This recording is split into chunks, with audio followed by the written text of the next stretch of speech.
Kirk Cameron, Kevin Sorbo. Undoubtedly both complete and utter tools. But which of these douchebags is the most insufferable? Find out definitively tonight on Deep Fat Fried. Hey everybody! I'll wait for Paul to fucking get settled in there. Wait for you to get settled in, Paul. I'm just grabbing my. You settled in there, Paul? You comfortable? You good? I'm listening. I can hear what you're fucking saying. I don't need to be I just want to make sure. I just want to make sure you're good over there. You know? You good? I'm listening. I can hear what you're fucking saying. I don't need to be I just want to make sure. I just want to make sure you're fucking good over there. Wait for you to get settled in. Wait for you to get settled in, Paul. Settle in there, Paul. You comfortable? Settle in there, Paul.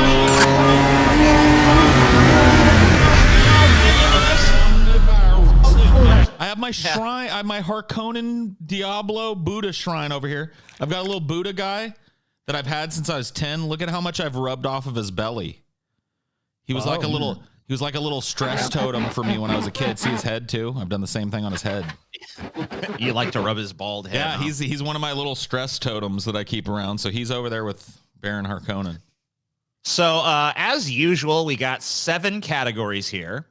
So the categories are gut feeling, early life, TV, film, religion, politics, crowning achievement, which is what we always end with. So the question I like the here, introduction of the gut feeling category because that's interesting. Yeah, because you know what? I feel like we usually come into this with some kind of impression, and the impression is not always right. But you know what? I feel like the reputation that these guys have established with us up to this point should count for something. You know what I mean? Mm-hmm. Like how much have they permeated? So I do want to kind of just start. I do want to kind of just start with like sort of like, what's your gut telling you? Look at these two guys. Think about what you know already coming in about these two guys, and just ask yourself, which one's a bigger tool? And if you guys want me to go through a definition of the word tool, I can pull up an Urban Dictionary article and fucking read that so we know exactly what we're talking about here. A tool, a guy with a hugely overinflated ego who, in an attempt to get undue attention for himself, will act like a jackass because in his deluded state, he will think it's going to make him look cool or make others want to be like him. The person may even insincerely apologize later on, but only in an attempt to get more attention or to excuse his blatantly intentional and unrepentantly toolish behavior. The state accepts the definition, TJ. Secondary definition, which I think is probably closer to what I would say. Someone whose ego far exceeds his talent, intelligence, and likability, but of course he is clueless to that fact. He erroneously thinks he is the man. So that's some definitions. I think there's also one who lacks the mental capacity to know he is being used, a fool, a cretin, characterized by low intelligence and or self-esteem. So there's that secondary definition as well. I think for me, probably the closest one is the one about the ego far exceeding the talent, intelligence, and likability. But the thing that really colors my gut the most, and I'm trying to find a way around it, but my gut just keeps screaming Sorbo at me, is because of that fucking God's Not Dead movie and how utterly reprehensible that film is. And how he was in it. He was in it. His totally inaccurate, totally shitty portrayal of atheists. Like if you'd made a Christian look like that in a movie, they'd have screamed goddamn bloody murder. The guy was just absolutely irredeemable. Cameron began acting at age 9. He was involved in several commercials for different companies and brands. We're going to take a look at some of his commercial work here.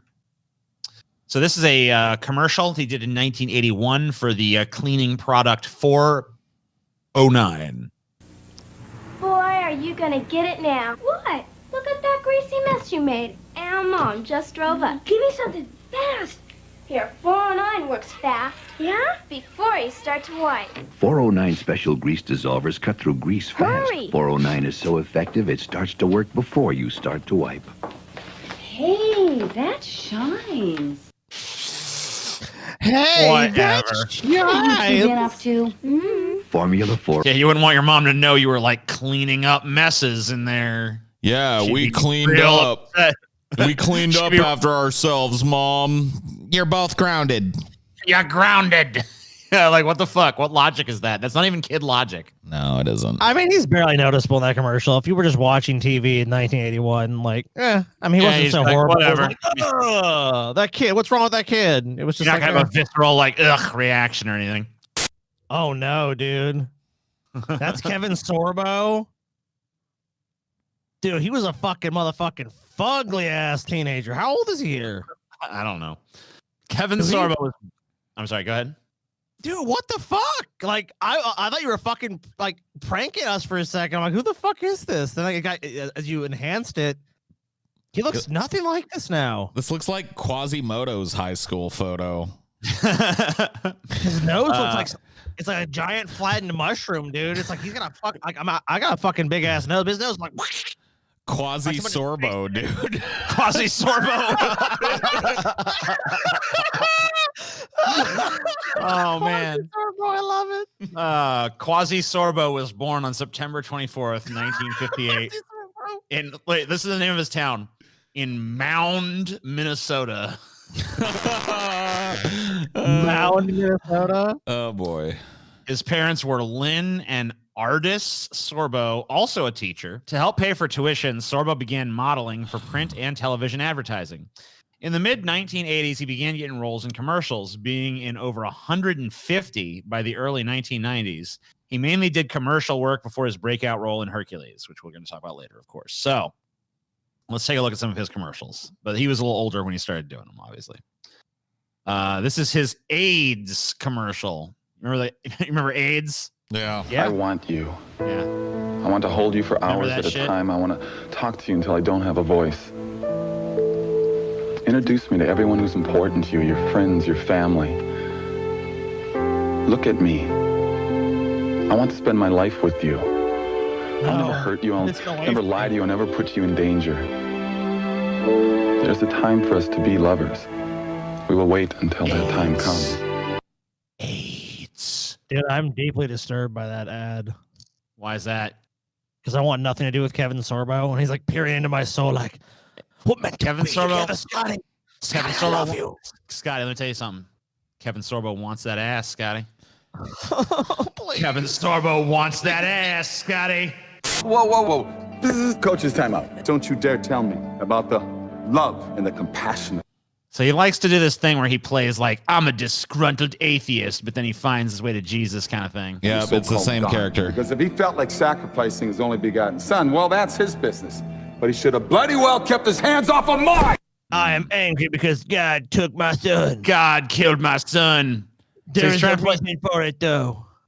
This is the exact same character he played because that was the fucking reason that he was an atheist in the other movie too. And God's Not Dead.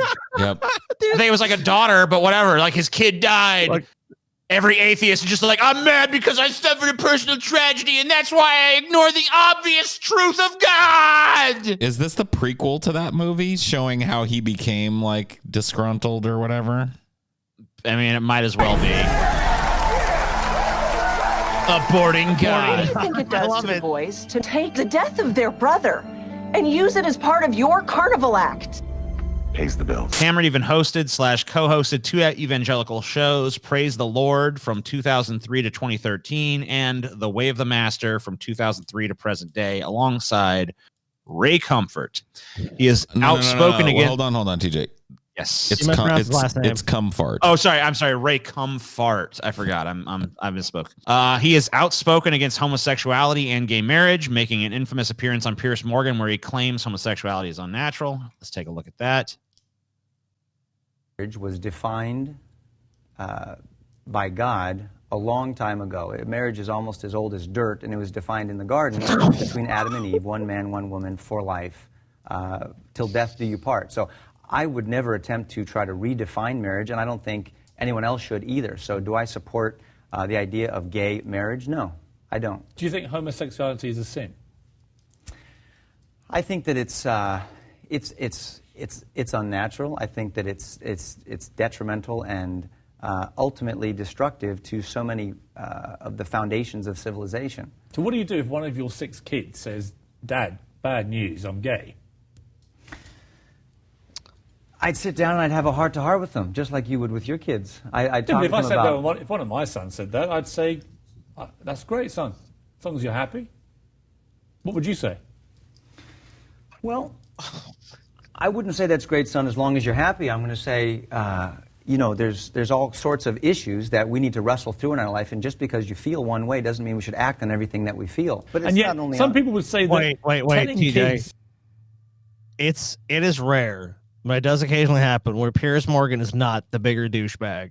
Like, and does not look worse. And like, this is one of those rare times I'm like, it's like, if my son was gay, I wouldn't give a shit. No, I wouldn't. It's like, okay, dude, why would you care that much? Like, it's like, that's kind of creepy. He's a total creep here. It's like he really profoundly cares what gets his son hard. It's like, is it a vagina? No, it's a butthole. Oh no!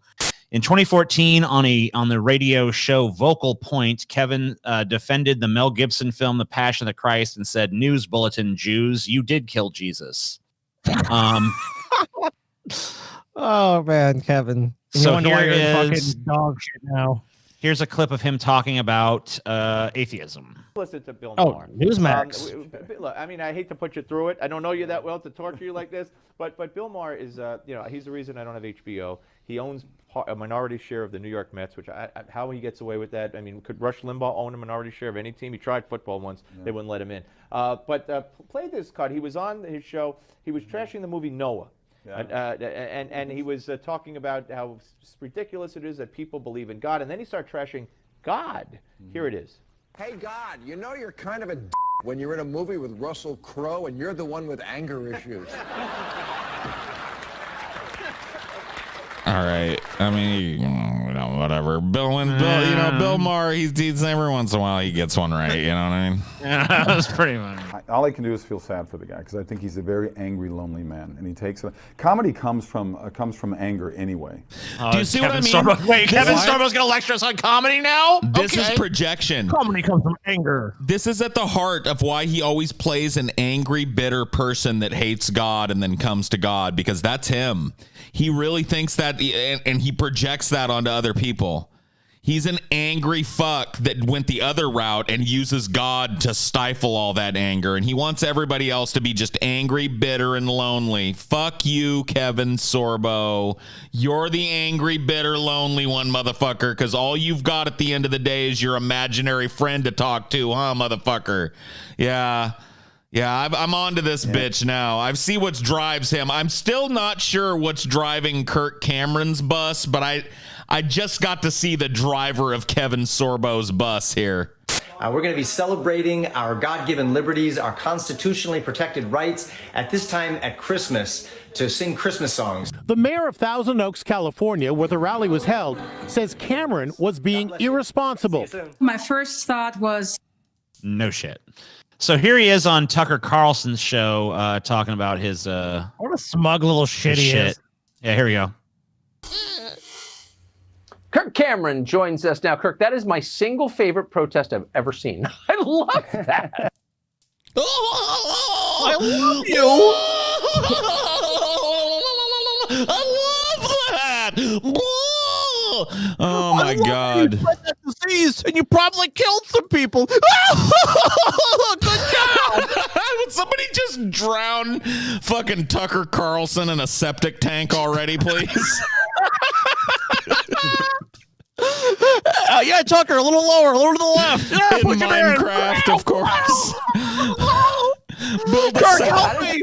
Build a septic tank in Minecraft and then create a Tucker Carlson skin and drown that motherfucker in the shit and piss in the septic tank, please, please. Oh, Tucker, first of all, it is a pleasure to be talking with you. Why don't the two of you guys blow each other right the fuck now? Dude, Tucker started this interview with a sloppy hand job of giggling. I love that protest. That's my favorite. And now you're going to just jump back in there and give him the reach around, too. Man. You know, we've all heard of the Masked Singer, and it's all the rage. But ever since I started caroling in my community, I've been affectionately dubbed by many in the press as the Unmasked Singer, and I've triggered a whole different kind of rage. I think maybe if we weren't so joyful and so happy. thought you guys were against homosexuality. What is this fuck? Why are you blowing each other on live television? I don't understand. You know how it goes with people that are anti-gay bigots and shit. They're all fucking. They're all in it because they're trying to suppress their own love of dick. Here's Kevin Sorbo. Do these look like Trump supporters or leftist agitators disguised as Trump supporters? Antifa did it. Dun dun dun. And then Kevin Sorbo's like, they don't look like patriots to me. And then Lucy Lawless says, no, Peanut, they are not patriots. They're your flying monkeys, homegrown terrorists, QAnon actors. They are douchebags that go out and do the evil bidding of people like you who wind them up like toys and let them do their worst. Hashtag keeping your filthy hands clean, enabler. Damn. Hashtag enabler. So that's Xena Warrior Princess just like emasculating Hercules in front of everybody on an episode, basically. That's Hercules awesome. Just got fucking castrated, dude.